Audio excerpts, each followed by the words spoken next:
Greetings, heroes. This is Jim Gordon, the Commissioner of Gaming, here with Ace Ages Inc. Today we're going to be going over Heroes of Arcania. We're going to be looking at the how to play. We're going to go through a single player mode for the game, and we're going to walk through the opening game quest.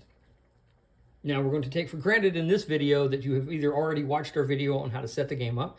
One talks about label how fast the game is to set up, also goes through a quick setup of it, or read the instruction booklet, how to set the board up. So we're going to go ahead and throw out some cards. The starting tier card, which would show you the pluses monsters get as the game becomes more difficult from the great evil influencing things. We're going to put out the what opens with level, even though we're just starting at level 1 on this one. And we're going to put out the NPC cards. They're going to show pluses of the NPCs, whether they're minor or major, and how much the plus is based off of level. Won't really be using them, but I wanted to go ahead and set them out. We're going to go through the intro. So in the storybook that comes with the game, which goes over all the main quests and then bios for the characters, it's going to start with this. It's going to say, in Arcania, it's always been a dangerous world, but lately it's more dangerous than normal as demons that normally try to control things from the background are actively trying to take land. Undead are crawling out of holes that have been dormant. The orcs are united under a new warlord, and the hordes of the north, the giants of the north, are actively invading across the border when they normally don't cross their border. At the same time all this is going on, a small group of adventurers has started their journey into the world. When heroes are needed, they shall arise. So we're going to choose a character. When choosing a character, several ways to do that. You can either draw 5 cards randomly from the heroes and then select one you want to play, or you could separate all the specific class cards and draw one randomly from that, or you could just choose the card you want to play. For this demo, we're going to choose Morgan the Ranger. Now on the card, this is the second edition, and in the second edition, it's going to look a little different than the first. So we got their attack symbol, his defense, his natural armor, which will be boosted or reduced according to what armor he's wearing, his actual base hit points, his class, his starting equipment, which he starts with a sword, a dagger, and no armor, which is actually a card, means he has cloth for armor. He's got abilities of dual wield, so Morgan can actually carry a weapon in both hands and use them both during the same round, and he's heavy-handed. Or a heavy hitter, sorry. So when he hits, he's going to deal extra damage. All right, I want to go ahead and put him down here. Let's go ahead and look at his bio so we can see who is Morgan. Well, he's Dread Morgan, the Ranger of the Sea. Raised in the port town, he left for adventures in the high seas at an early age. He learned the ways of the swashbuckler and the ship routes, and before long was known to all as Dread Morgan. A ranger of the seas is definitely less common than those of the woodlands, but traders will pay good coin for someone to navigate them through turbulent waters, or to avoid pirates or giant beasts that can destroy ships. He recently received a magic messenger from his sister about his hometown having troubles with brigands, so home he has returned to see if he can take care of the problems. Some things he can overlook, but they robbed his sister, they scared her, they made her cry, and no one makes his sister cry. So with that, Dread Morgan is returning home from his adventures at the ocean. So we're going to take out his class card. His class card is going to tell us basically, as a ranger, he gets a scout ability, so he can add an extra card to every encounter and then choose one to get rid of, so he can kind of choose his fights somewhat, as long as they don't have hunter or tracker type abilities. And then he also, if somebody has assassin, he can choose to be the target of the assassin and get better defense against it. I'm going to put that in his token slot here on his hero board. Your hero board is where each character will have one of these, every hero will, and it's their character's inventory to put all their gear and stuff they got. So for instance, he starts with this basic dagger card and a basic sword. Now the sword deals better damage than the daggers. This deals a D8, this deals a D6. But this can be used either as ranged or melee, which is why it also says basic daggers. So you have multiples of these, but you can choose to either stab somebody on the front line of combat or throw at somebody in the back of combat. So we're going to equip those in his handheld slots. He also starts with the no armor card, which basically says he has cloth armor. It is still worth money if he wants to sell it. And can be worn by anyone, including wizards and barbarians. So let's go ahead and put that on his armor slot, because it does not have the armor tag. Now you also get to start the game with 500 gold coins, which is good money to start the game with to buy some gear and equipment. For his, we're going to spend $200 of that buying some potions. Let's get him a health potion, a potion of damage boost, a potion of defense, and a potion of offense. And I'm going to equip all those into his potion slot because I can wear up to 4 of them right here in this one potion slot. And then I'm going to spend 250 of these gold coins on a basic throwing axe. It can be used as a free action 1 time per battle. So let's go ahead and equip that on his item slot, since that says where it goes, just off of his belt to be used from. Which leaves him 50 whole gold coins left over. I'm going to stick into his coin pouch. Now I'm going to move this board out of the way, for reference later, so that we can see the initiative board. This is where all the action is going to take place inside the game. So let's put Morgan out here. And let's look at what the opening quest is. The adventure begins. Game opening quest. It says boss none, environment none. Enemies are going to be goblins only. So we're going to use the reinforcement card for goblins. With special rules listed below. Can't use stealth abilities. Can't use scout abilities, so he can't use that ability to add extra encounters. Could use assassin if he had it, but he doesn't. In the special rules, it says lesser treasure cards given from the goblins in this quest are doubles. So 1 each goblin instead of the usual 1 per 2 goblins. Number of goblins per goblin group is increased by 1. So a d4 plus 2 base instead of a d4 plus 1 per group. May not abandon this quest between encounters. The encounters is going to be 2 encounters he has to fight at 1 goblin group per hero. So since he's fighting by himself, it's just going to be 1 goblin group each. Reward. He'll get 2 treasure cards and gets to read the story shift 1. If he fails, he gets shamed for being beaten by a bunch of goblins. The story says you have arrived in a small but thriving town on the outskirts of the kingdom to find it in dire need. The town, while not very big on its own, is the crossroads of several major trade roads and has led to the grow in strength and size enough to draw business and adventurers alike. Currently, however, it is under attack by throngs of goblins. The city guard and a few stronger individuals do what they can to hold off the little monsters, but they will be overwhelmed if someone does not intervene soon. Fortunately for the town, you have arrived, and like it or not, it's time to be a hero. So, Morgan's going to jump in and try to help save the town from these horrible goblins. Now, if we look at them, they have a 12 attack, an 8 defense, 4 hit points, they deal a d6 damage, and they have no armor. So let's get that a little closer so you can see that. Okay. They're a lesser horde creature. This is a reinforcement card, so it says they have no treasures, but on the actual ones they would. They use ranged. They're bribable standardly, but can't be bribed on this quest. And they are a d4 plus 1 of them standardly. That's what the M stands for, how many are multiples. Only this one's going to be a d4 plus 2. So let's go ahead and put them out here. Grab some dice. Dice are good.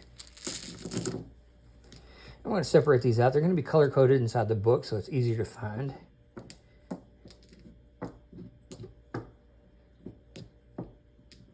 Standardly, you'll only have 2 d20s, but we do a lot of demos, and sometimes the dice disappear on us, so we carry extra ones. So now you may look at these numbers and say, he's got a 12 attack and an 8 defense. He's got a 3 and a 3. That seems a little lopsided. But the reason being is we want this game to be fast-paced and playable single player, which means we want him doing all the action. So they don't get any dice rolls. They're just static numbers. When Morgan rolls an attack, it's going to be a d20 plus 3 versus his 8 defense. When he rolls a defense, d20 plus this 3 versus his 12 attack.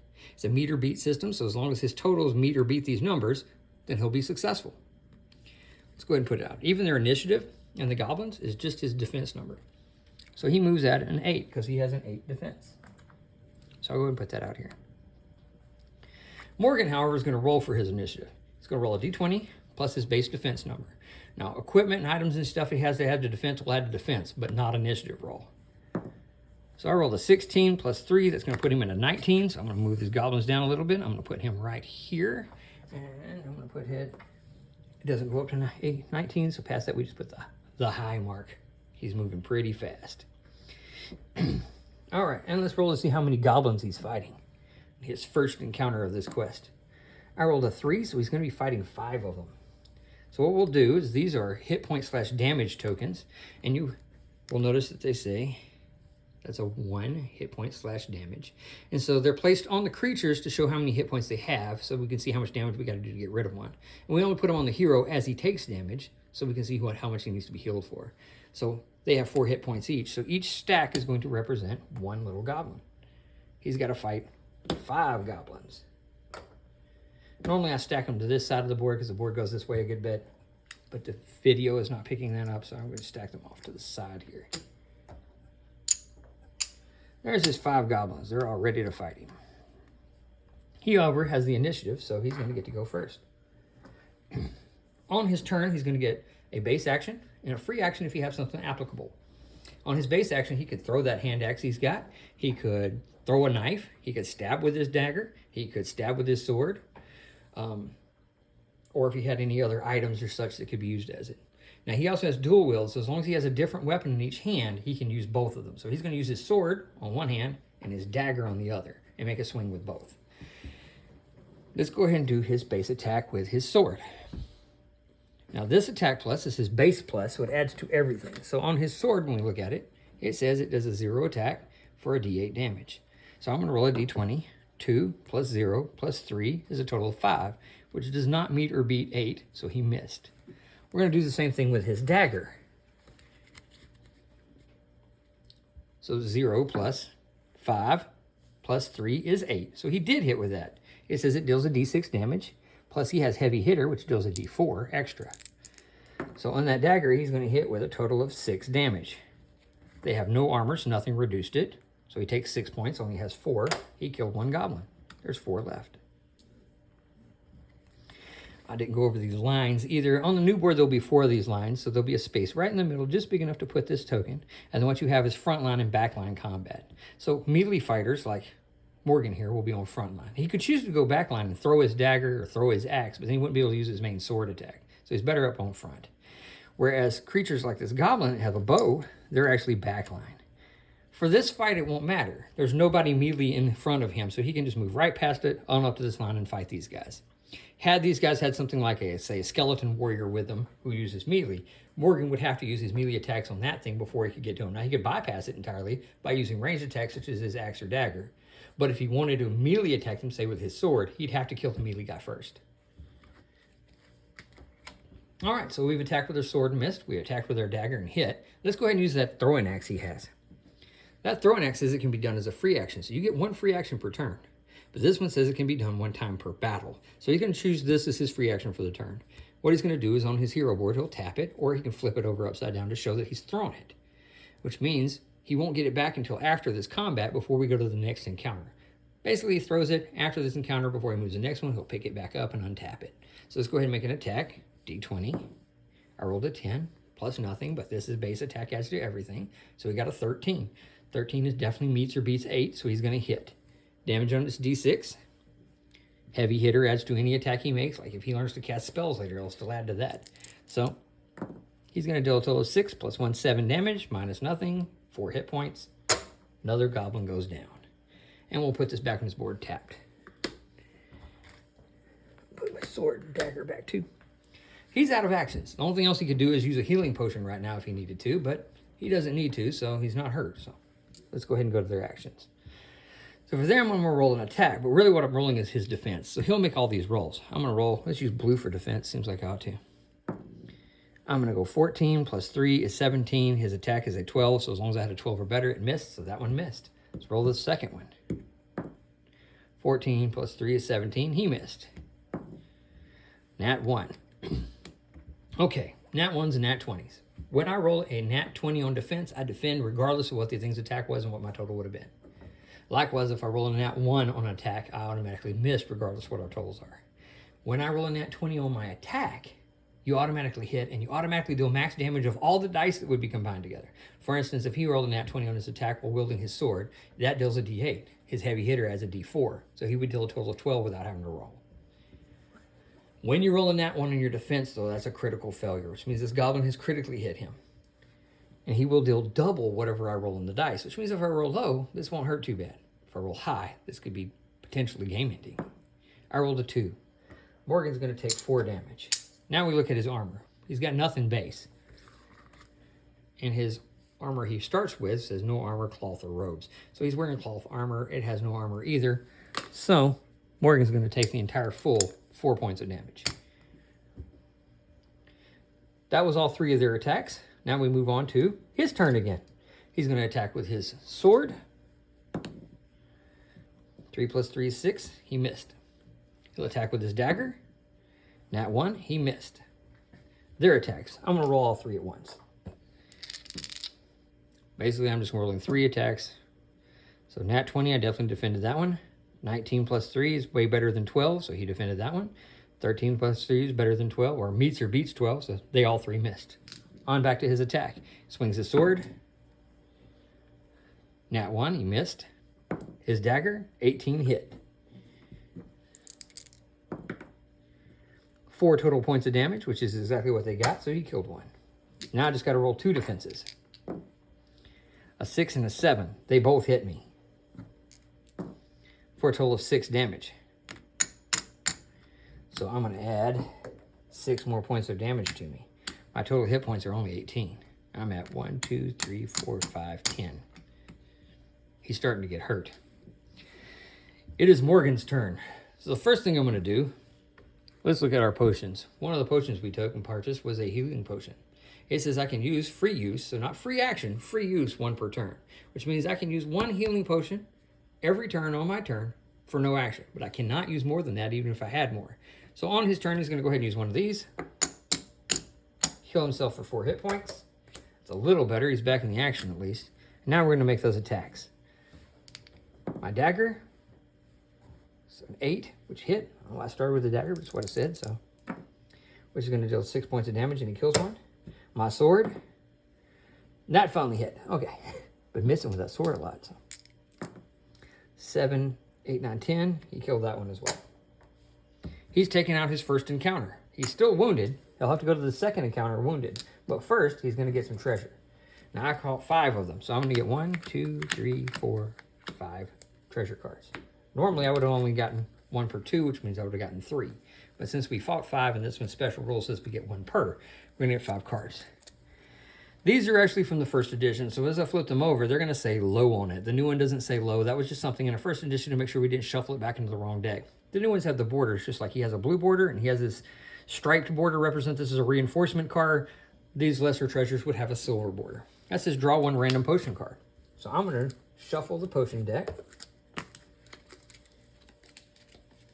I'm going to draw 1 random. He got a healing potion, something he could actually use right now. Let's see what else he got.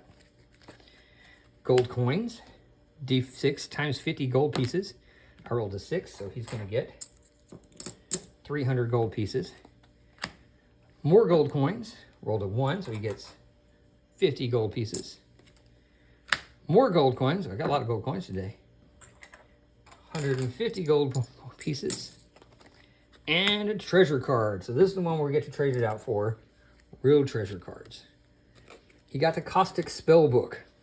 This allows you to do acid bolts that have a 0 attack plus for a d6 acidic damage as your free action once per turn. So I could use this every turn, unlike the axe. It's worth 800 gold pieces if I sell it back in town, which is pretty good. The only problem is, to use spell books or scrolls, Morgan would have to know how to use magic, and he doesn't, which means he could go train it later and learn how to cast magics, but right now, this spell book is worthless to him. Well, worthless in the fact that he can still sell it for 800 gold, just worthless to do his actions. The last thing we're going to do is we're going to take that axe and untap it because that encounter was done. Now, I can't abandon this quest and run away because that would leave all these people to die, and we don't want that to happen because, well, you know, he's heroic. So instead, he's going to move on to the next encounter. Let's go ahead and use that healing potion.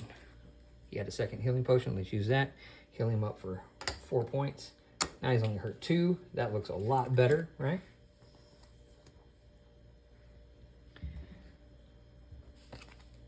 And let's move to the second encounter. Oh, all his gold. Let's take all of his gold and put it all in his pouch up there. He's got a big old stack of cash there. All right, these guys are still going to be moving at 8. They're still going to be back line. And there's going to be a d4 plus 2. So there's 5 of them again.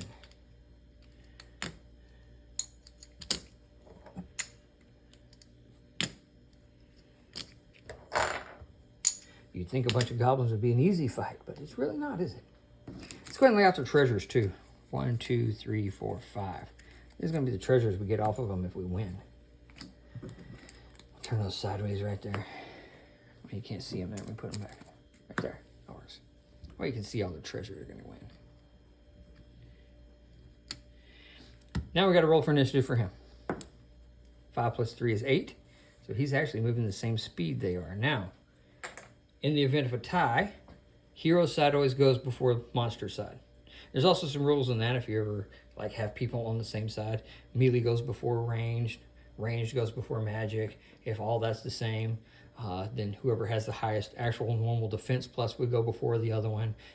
If they have the exact same there, you roll a d20 to roll off to see who actually goes. So in case heroes are on the same side and they're like, we're both melee, we both have a 3 defense, they would roll off to see who actually gets to go first. But Morgan is winning the initiative, so he's going to get to go first. Let's start with his sword. 9 plus 3 is a hit. D8 plus D4. Total of 6 damage. 1 down. Swings his dagger. That's a hit. D6 base plus D4 from heavy hitter, 7 damage. He took another one out. Now let's throw that axe. I'm going to tap it. Whoa. I'm going to tap the entire world too. Okay, there. Nat 20, so he's automatically going to deal the D6 plus D4. That's 10 points of damage. He took another one out. He's out of his actions. It is their turn. I'm going to just roll both defenses at the same time. 2 plus 3 does not beat 12. 3 plus 3 does not beat 12. So he's taking 2d6 damage. He took 5 points of damage. He's wounded. It's back to him. 6 plus 3 is 9, so he's going to hit with his sword. 7 points of damage. And finally his dagger. 10 plus 3 is 13, so he's going to hit with a dagger. 5 points of damage.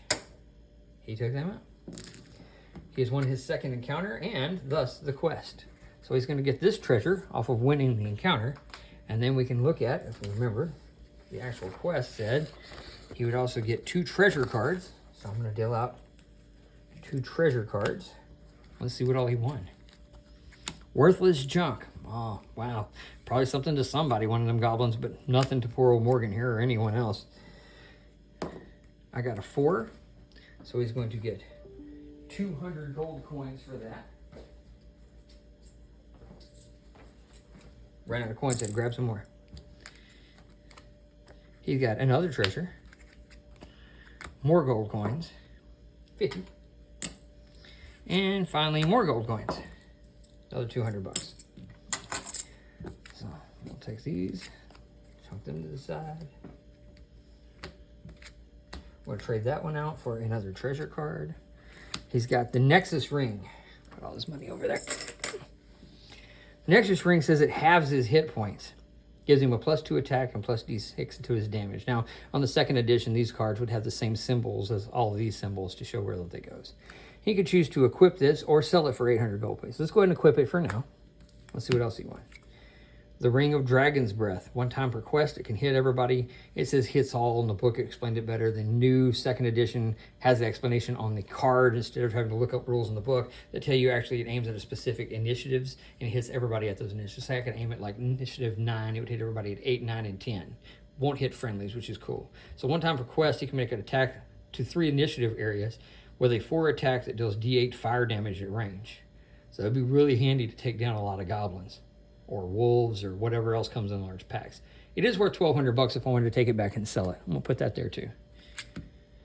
And he got the Helm of the Bear. Now this is armor, so it can't be worn by wizards unless it had mage plate on it, which doesn't, or barbarians unless they had the tank ability. But it increases your damage reduction by 1 and gives you the ability of tough, which gives him 2 extra hit points per level, which since he's first level means he actually adds 2 hit points to him right now. Unless he wears that 1 ring, that would only add 1. So he's beaten the quest. He's got his treasure for it. Once you beat the quest, I would read that tier. It says story shift 1, and we'll go into that.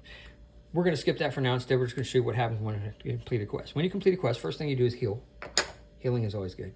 And then your character is considered to go back to town. So while in town, I'm going to grab the hero board and bring it back over here. While in town, he's also got this one. He could choose to, let's say he doesn't like this and he doesn't like this one. He could sell those for 1,600 gold pieces and add that to the stack of cash he has here in his pouch already. On top of that, he could sell anything else he doesn't want to, but then he could also buy some stuff. So once in town, you would also set out the potions. So I would take the entire potion deck, put them available for purchase.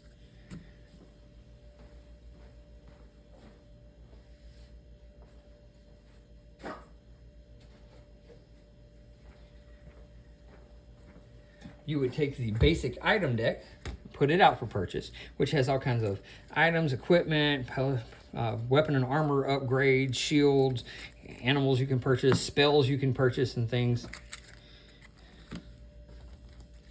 If we were level 4 or higher, you could put out the black market. He's not, so we don't have to worry with that. But you would also do one last thing of the NPC deck. So I will shuffle the NPC deck. All right, and I would lay out 4 NPCs that are available for hire. The final thing I would do is I would grab this side quest deck, and I would lay out new side quests. Now, since this was the first start of a game, I would also lay out the 2 easy dungeon crawl and easy ruins. And the first 5 attempts I do on quests, I can choose those 2. That way I don't want to try to tackle some of these harder things, I could choose those 2. After 5 attempts, whether I'm successful or not or abandoned, I don't draw those anymore and I just lay out 2 random ones. Now he would have the choice after I've bought and sold stuff. I could hire NPCs. So I had like $1,600 to say I want to spend $600 hiring this war mage. Let's hire a trap artist for another $300. That'd be $900. And let's say I wanted to pocket the rest of that money I got from selling the items. These guys would work for me for 1 quest only. So they would come in the next quest I do. They would come with me to help out. At the end of that quest, they would go back to the actual hire pool, and I would lay 2 more random NPCs out to see who else is available for hire. Ultimately, when I'm done doing all my purchasing, selling, training, and hiring, I would then choose from the quest. So I could choose from the book of one of the main quests. I could choose one of these available side quests, or since it's the beginning of the game, I could choose one of the other 2 easy quests that would be laid out. You also always have the option of spending time in town by spending 500 gold pieces, just living life some, and seeing what else pops up, which would draw 2 more quests. You can only do that once, though. In the end, he would have to choose, do I want to try to tackle a main quest yet? Do I think I'm ready for that? I would say he's not. Do I want to tackle one of these quests? He's got some pretty good attack stuff, but actually I would say not. You're given an opportunity to do those 5 attempts of the easier quests. Do those. Fight some lesser monsters, gain some lesser treasure, which will give you some cash, and occasionally a good piece of treasure, and use that to boost yourself some before you try to tackle something a little bit harder. Hire NPCs when needed to fill the areas you're weaker, like he wanted a war mage to stick behind him because they got elementals and bolt spells to help out with. And I'll put a mirrored eye cutthroat in there, not really to help out with combat, but to help get me past traps and such. And the game would progress on from there. So that's the entirety of this video. I hope you enjoyed it. Feel free to check out some of our other in-store demo videos or the setup video, and look for more things coming from us soon. Thank you. Have a great day, and game on.